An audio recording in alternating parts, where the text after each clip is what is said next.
시청자 여러분 안녕하십니까? BOA 모닝뉴스 시작합니다.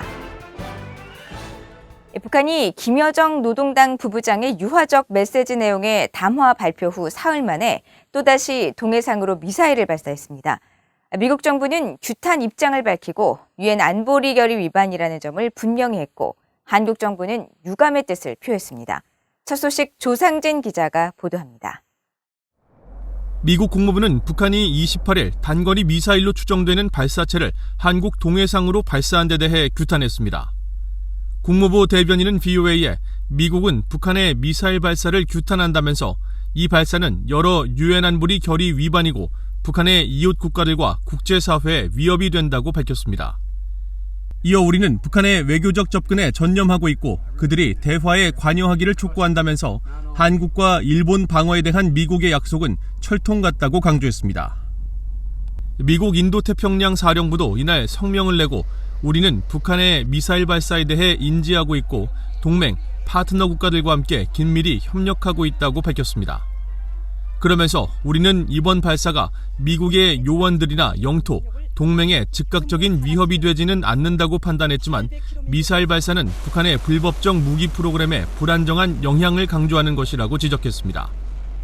한국 정부는 서훈 청와대 국가안보실장 주재로 국가안전보장회의 NSC 상임위원회 긴급회의를 열고 이후 보도자료를 통해 단거리 미사일이라는 표현을 사용하며 한반도의 정세 안정이 매우 기묘한 시기에 이루어진 발사에 대해 유감을 표한다고 밝혔습니다. 한국 국방부는 미한 군과 정보당국이 세부 재원과 비행거리, 속도 등을 정밀 분석 중이라고 밝혔습니다. 한국의 전문가들은 북한이 한국의 태도를 시험하면서 이를 명분 삼아 무력 시위를 이어갈 것이라고 분석했습니다. 대화용일 수도 있고 또는 한국 정부 길들이기용일 수도 있고 후자라면은 한 번에 끝나지 않고 두세 번 이렇게 반복되면서 강도를 높여갈 가능성도 배제할 수는 없다. 민간 연구기관인 아산정책연구원 차두현 수석연구위원은 김여정 부부장의 담화에도 북한의 태도가 실질적으로 바뀐 것이 없다며 미사일 발사를 통해 자신들의 요구를 받아들이도록 미국을 설득하라고 한국 정부를 압박하는 것이라고 지적했습니다.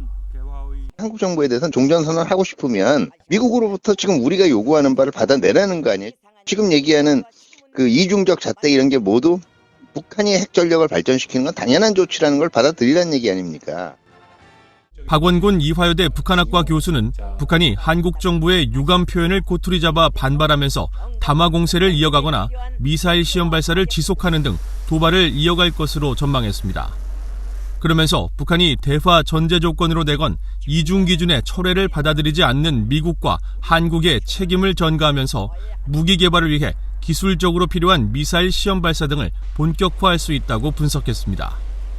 BOA 뉴스 조상진입니다. 미국과 한국의 북핵 수석 대표인 성킴 국무부 대북 특별대표와 노규덕 한반도 평화교섭본부장이 28일 전화 협의를 갖고 북한이 발사한 단거리 미사일에 대한 대응 방안 등을 논의했다고 한국 외교부가 밝혔습니다. 양측은 이번 협의에서 북한의 단거리 미사일 발사와 최근 김여정 부부장의 담화 등 한반도 상황에 대한 평가를 공유하고 향후 대응 방안과 정책 추진 방향을 논의한 것으로 전해졌습니다. 또 한반도 상황의 안정적 관리와 양국 간 빈틈없는 공조를 유지해야 한다는 데 뜻을 같이 했으며 오는 30일 성킴 대표가 대사를 맡고 있는 인도네시아에서 대면 협의를 이어간다는 데 합의했다고 한국 외교부는 전했습니다. 일본 정부가 북한이 28일 동해상으로 발사한 미사일에 대해 탄도미사일 가능성이 있는 것으로 분석하고 일본을 포함한 영내 안보와 국제사회에 큰 위협이라고 규탄했습니다. 일본 정부 대변인인 가토 가스노부 관방장관은 28일 국무회의 뒤 열린 긴급 기자회견에서 북한이 발사한 미사일에 대해 탄도미사일 가능성이 있는 것으로 판단하고 현재 자세한 내용을 분석 중이라면서 현재까지 일본의 항공기와 선박에 대한 피해 보고는 확인되지 않았다고 밝혔습니다. 그러면서 최근까지 계속되는 북한의 탄도미사일 발사 등 일련의 북한의 행동은 일본과 영내 평화, 안보를 위협하는 것이라면서 국제사회 전체에 심각한 문제를 제기하는 것이라고 지적했습니다. 일본 방위성도 이날 긴급 브리핑을 통해 북한의 탄도미사일 발사 가능성을 토대로 정밀 분석과 정보 수집을 하고 있다면서 북한의 거듭된 탄도미사일 발사는 그 목적이 미사일 기술 향상에 있는 것이 분명해 보인다고 지적했습니다. 그러면서 방위성은 그 어느 때보다 경계 감시에 만전을 기하면서 미국과 한국 등 관계국과의 긴밀한 협력을 통해 일본 전역을 보호하는 종합 미사일 방공 능력의 강화를 추진해 나갈 것이라고 강조했습니다. 북한에서 열린 암호화폐 컨퍼런스에 참석한 혐의로 체포된 버질 그리피스 씨가 북한으로 향하기 전인 2018년 한국 서울시장의 협조를 구하려 한 정황이 미국 검찰이 공개한 자료를 통해 확인됐습니다. 이날 재판에 출석한 그리피스 씨는 유죄를 인정해 최대 20년형에 처해질 수 있게 됐습니다. 함지하 기자가 보도합니다. 미국 뉴욕 남부 연방검찰이 26일 재판부에 제출한 문건에 나타난 2018년 버질 그리피스 씨와 그의 회사 측 이더리움 관계자들이 주고받은 이메일과 텔레그램 메시지입니다. 서울시장과 서울시정부 등 한국과 관련된 단어들이 눈에 띕니다. 그리피스 씨는 2018년 8월 17일 텔레그램 메시지에서 서울시장을 언급한 뒤 그는 이전에 북한의 이더리움 화폐망 노드를 도달하게 하는 것이 불가능한 일은 아니라고 말했다고 밝혔습니다. 또 같은 날 다른 메시지에서 한국이 스스로 북한의 연결 서비스를 제공하길 원한다면 그건 전적으로 그들의 일이라며 만약 그들이 이와 관련해 우리에게 물어본다면 심지어 긍정적인 이야기가 될 것이라고 말했습니다. 이후 그리피스 씨는 24일 한국은 그런 제재를 위반하는 게 허용되는 것 같다는 메시지를 남겼습니다. 이더리움 관계자로 보이는 인물은 또 이메일을 통해 서울시 측과 협의를 한 사실을 확인했는데 대화 과정에서 서울의 이더리움 연구센터에 대한 지원과 북한의 연구시설을 설치하는 문제가 언급됐다면서 100% 확정된 제안은 아니지만 그런 일이 일어나도록 노력하고 있다고 밝혔습니다. 상황을 종합하면 암호화폐인 이더리움의 개발자인 그리피스 씨 등은 2018년 한국과 북한에서 암호화폐 관련 사업을 추진했으며 이 과정에서 당시 박원순 서울시장과 서울시정부 등의 도움을 받으려 했다는 추론을 해볼 수 있습니다. 그리피스 씨는 이듬해인 2019년 4월 북한 평양에서 열린 가상화폐 컨퍼런스에 참석해 같은 해 11월 미국 수사당국에 체포됐으며 이후 변호인을 선임해 법적 공방을 벌여왔습니다. 검찰은 그리피스 씨가 국무부로부터 컨퍼런스 참석을 위한 방북 승인을 받지 못하자 무단으로 평양을 방문해 암호화폐가 북한의 제재를 회피할 수 있는 수단이 될 수 있다는 점을 여러 차례 강조했다고 주장해왔습니다.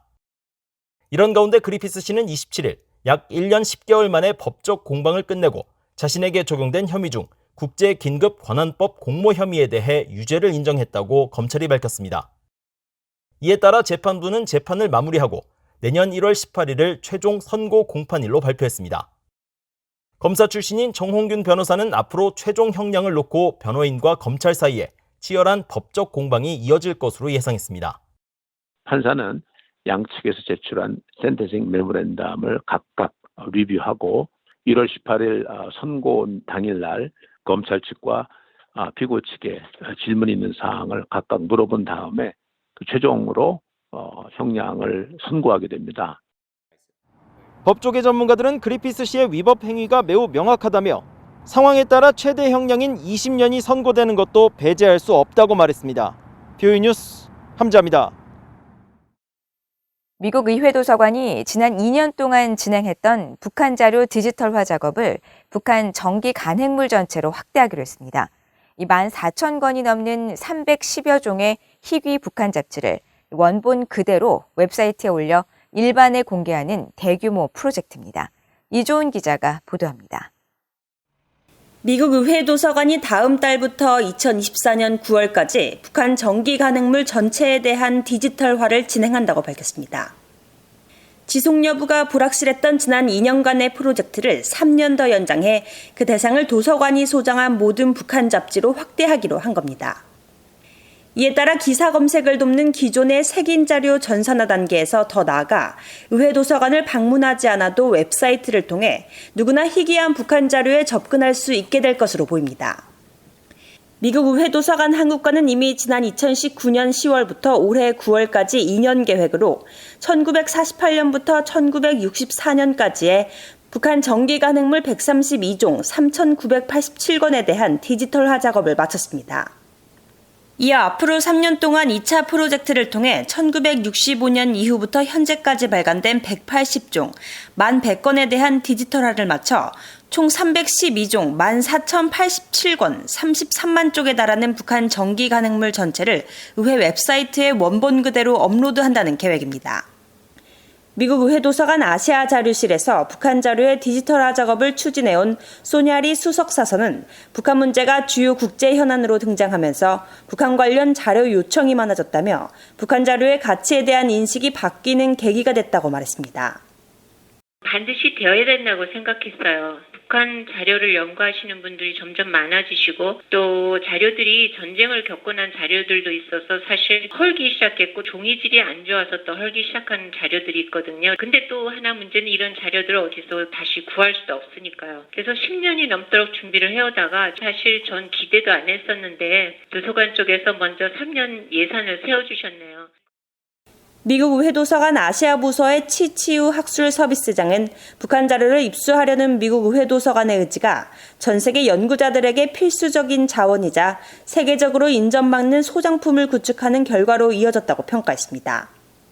지난 2012년 4월 35명의 동료 학자들과 함께 제임스 빌링턴 당시 미국 의회 도서관장에게 북한 자료 전산화를 요청하는 서한을 전달했던 캐나다 토론토 대학의 안드레 슈미트 교수도 냉전 시기 미국 중앙정보국 CIA가 구소련 등 사회주의 국가를 통해 입수한 북한 자료들은 대중에 공개된 이후에도 접근이 매우 어려웠다며 이번 디지털화 작업은 학자와 일반인 모두가 편리하게 접근할 수 있도록 했다는 점에서 역사적 의의가 매우 크다고 평가했습니다.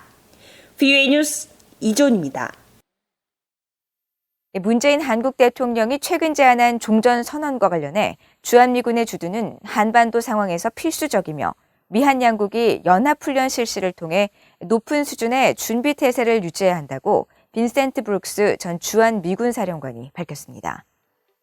브룩스 전 사령관은 27일 한국 평택시가 주최한 2021 평택 국제평화안보포럼에 화상으로 참여해 한국전쟁 종전선언이 주한미군 철수를 의미한다는 일각의 주장은 피상적인 의견이라면서 북한에 대한 군사적 안전보장은 주한미군 철수가 아닌 주한미군 주둔의 필요성을 강조한다고 말했습니다.